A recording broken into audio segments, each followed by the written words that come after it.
Assalamualaikum students, how are you? I hope all of you are fine and welcome to my YouTube channel Physics with Sham. So today's our topic is Laplace correction.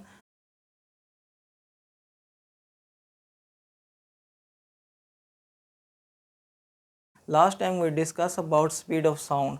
Speed of sound में जो है Newton ने हमारी help की थी, but Newton का जो experimental value से उसकी जो वैल्यू आई थी वो 16 टाइम लेस देन थी। तो उसकी जो करेक्शन है वो लैपलास ने की है, और लैपलास ने जो है अपनी इस करेक्शन में बताया है कि कैसे जो है न्यूटन की क्या गलती थी, न्यूटन ने क्या चीज़ नहीं इस्तेमाल की। तो वो भी मैं आपको इस टॉपिक में बताऊंगा, और इस टॉपिक में आपको दिखाऊंगा कि क्या न्यूटन की गलती थी, और इसको हम एग्जैक्टली प्रूव करेंगे। जो एक्सपेरिमेंटल वैल्यू जो आई थी स्पीड ऑफ साउंड की, वहाँ से वही वैल्यू एग्जैक्टली यहाँ पे निकलेगी। तो लैपलास ने क्या किया कहा है कि Laplace argued that sound wave are longitudinal wave which consist of compression and rarefaction। तो लैपलास के मुताबिक जो उनसे साउंड वेव जो उनसी होती हैं वो लॉन्गिट्यूडनल वेव्स होती हैं। ये भी मैं आपको सबसे पहले अपने टॉपिक में बता चुका हूँ। सबसे पहला टॉपिक जिसमें मैंने ट्रांसफ़र वेव और लॉन्गिट्यूडनल वेव के बारे में बताया था, और मैंने बताया था कि साउंड वेव जो उनसी हैं वो लॉन्गिट्यूडनल वेव्स होती हैं, और उसमें मैंने कंप्रेशन और रेयर फ्रैक्शन को बिल्कुल अच्छे तरीके से एक्सप्लेन किया था। और इस टॉपिक को समझने के लिए आपको इससे मेरा प्रीवियस टॉपिक भी देखना पड़ेगा, और उससे काफ़ी सारी वैल्यूज़ जो हैं मैंने यहाँ पे उठाई हैं, यहाँ पे डायरेक्ट लगाई हैं। तो आपको उस टॉपिक को भी पहले समझना पड़ेगा, फिर आपको इस टॉपिक की ज़्यादा अच्छे तरीके से समझ आ जाएगी। तो साउंड वेव जो होती हैं वो लॉन्गिट्यूडनल वेव्स होती हैं, और उसमें कंप्रेशन एंड रिफ्रैक्शन होती है।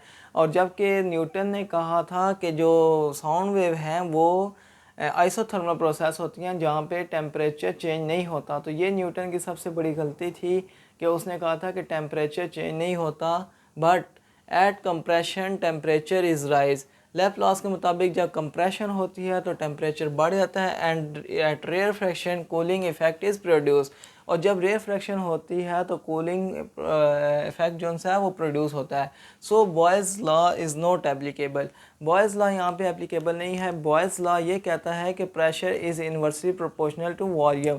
अगर प्रेशर इंक्रीज़ होगा और वॉल्यूम डिक्रीज़ होगा, अगर वॉल्यूम इंक्रीज़ होगा तो प्रेशर डिक्रीज़ होगा, but temperature remain constant. Temperature जो है वो चेंज नहीं होगा, तो जो प्रोसेस होगा हमारा वो आइसोथर्मल प्रोसेस होगा। आइसोथर्मल मीन्स कि वहाँ पे टेम्परेचर चेंज नहीं होगा, but at compression temperature is rise and at rarefaction cooling effect is produce. So Boyle's law is not applicable for this. So, what is applicable? The rapid changes in air. Rapid changes in air pressure, volume and temperature take place. Pressure, volume और temperature जो है वो एक साथ एक ही वक्त में change होता है। Take place under adiabatic process. Adiabatic process और एडियाबैटिक कंडीशन के तहत प्रेशर, वॉल्यूम और टेम्परेचर जो है वो एट अ टाइम चेंज होता है। अगर प्रेशर जो है वो चेंज हो जाए पी प्लस डेल पी पे, तो वॉल्यूम क्या हो जाएगा, वी माइनस डेल वी में चेंज हो जाएगा। प्रेशर इंक्रीज़ हो जाएगा और वॉल्यूम जो है डिक्रीज़ हो जाएगा। तो हमने लास्ट टाइम भी लिखा था P V is equal to constant, but P V की power gamma is equal to constant. Gamma is some gas constant, it is depend upon gas के गैस की नेचर क्या है, तो इसकी नेचर को डिपेंड कर रहा है गैमा। सो आगे मैंने लिख दिया है कि पी वी की power gamma is equal to P plus del P and V minus del V की पावर गैमा, ये मैंने लिख दिया। अब इससे अगले स्टेप में जो है पी वी की power gamma is equal to P plus del V. यहाँ से मैंने वी की पावर गैमा जो है मैंने कांस्टेंट ले लिया है। वी जो था वो सिंपल था और पावर गैमा थी, तो जब हम इसको बाहर निकालेंगे तो वी की पावर गैमा बाहर आ जाएगा, और यहाँ पे क्या रह जाएगा, 1 रह गया। माइनस यहाँ से भी जब वी की पावर गैमा निकला है तो डिवाइडेड बाय वी पीछे रह गया और होल पावर गैमा रह गई है। अब ये जो v की पावर गैमा है और ये v की पावर गैमा है, ये आपस में कट आउट हो जाते हैं, ये आपस में कैंसिल हो जाते हैं, तो हमारे पास पीछे प्रेशर अकेला रह जाता है। प्रेशर अब हमारे पास अकेला रह गया, और हमारे पास क्या आ गया है, value p plus del V into 1 minus del V over V whole power gamma. अब यहाँ पे इस चीज़ को सॉल्व करने के लिए हमें जो है applying binomial theorem, binomial theorem जो है वो हमें लगाना पड़ेगा सेकंड टर्म में। ये हमारे पास P plus del P first term है, और 1 minus del V over V जो है वो सेकंड टर्म है। तो बाइनोमियल थ्योरम मैंने यहाँ पे लिख दिया है। कि वो है 1 प्लस एक्स की पावर n। तो ये बाइनोमियल थ्योरम क्या होगा, पहले सबसे पहले पहली टर्म 1 फिर प्लस n, पावर जो सी है वो शुरू में और साथ में जो हमारे पास फैक्टर होगा वो मल्टीप्लाई होगा और नीचे 1 का factorial plus n into n minus 1 power और पावर में एक माइनस और फिर जो फैक्टर है उसका स्केयर, हमारे पास यहाँ पे x फैक्टर था तो उसका स्केयर डिवाइडेड बाय 2 का फैक्टोरियल, फिर n into n minus 1 n minus 2 power में एक माइनस पावर में दो माइनस और फैक्टर का cube divided by 3 factorial plus up to so on, ये चलता है अप टू इन्फिनिटी तक।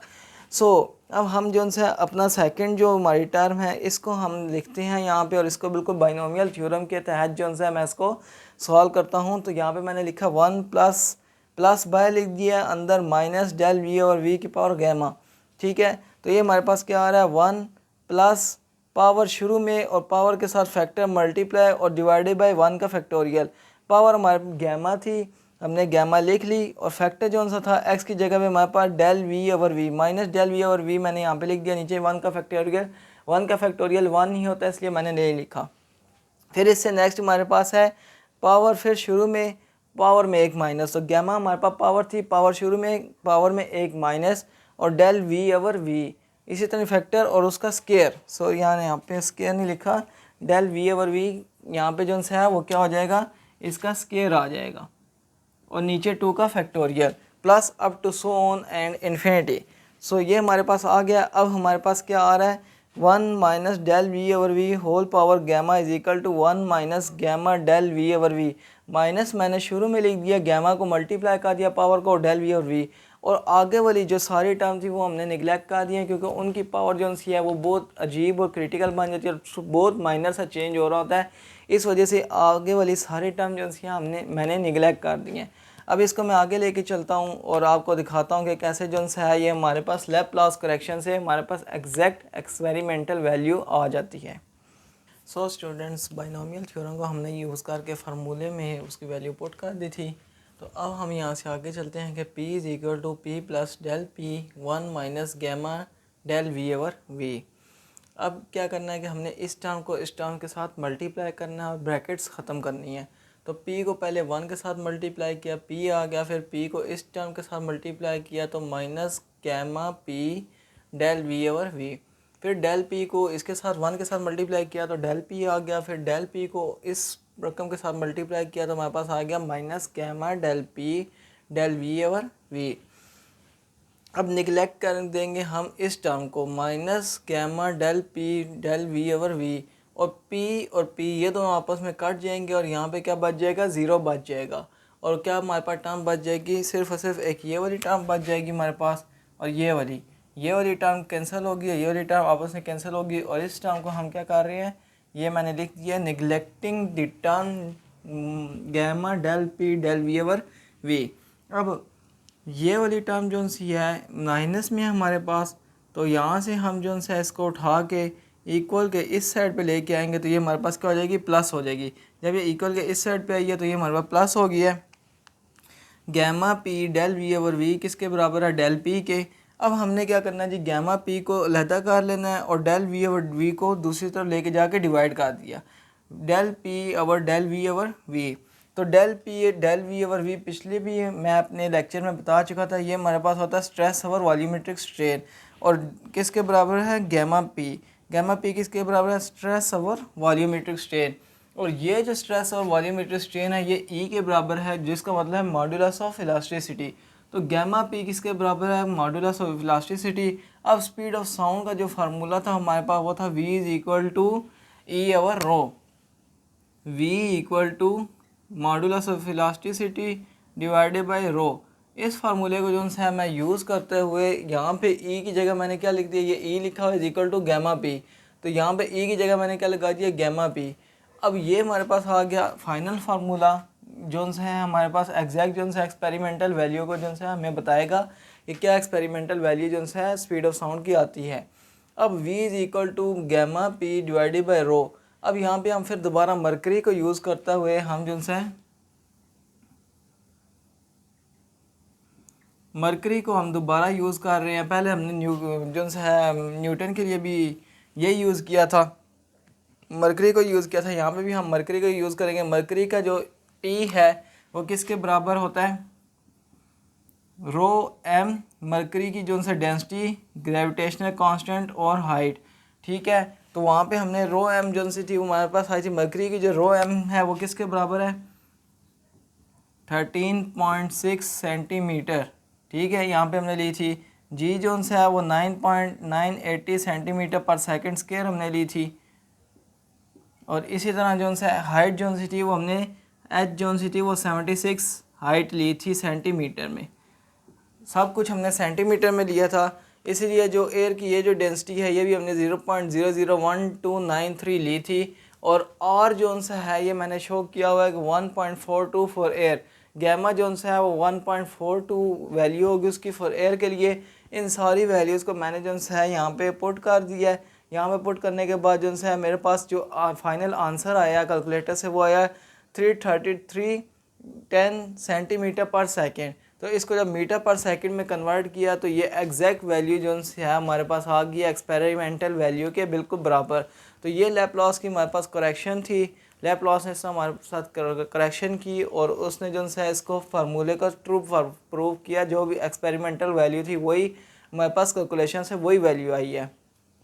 सो स्टूडेंट, आज का टॉपिक जो है हमारा ख़त्म हुआ है। आई होप आपको जो है बहुत अच्छी तरीके से समझ आ गया होगा, आपने इस लेक्चर को अंडरस्टैंड कर लिया होगा।